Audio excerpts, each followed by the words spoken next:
నల్గొండ జిల్లాలో పెను విషాదం చోటు చేసుకుంది. పొట్ట కూటి కోసం పొరుగు రాష్ట్రాల నుంచి వచ్చిన కూలీలను మృత్యువు వెంటాడింది.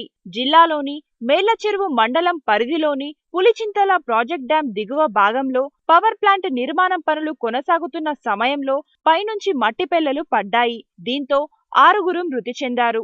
రిటైనింగ్ వాల్ నిర్మిస్తుండగా ఈ ప్రమాదం చోటు చేసుకుంది.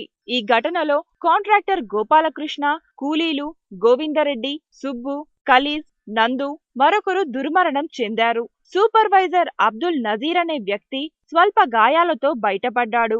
ఆయనను ఆస్పత్రికి తరలించారు. ఇప్పటి వరకు 2 మృతదేహాలను వెలికితీశారు. మరో 4 మృతదేహాలను వెలికి తీసేందుకు సహాయక చర్యలు జరుగుతున్నాయి.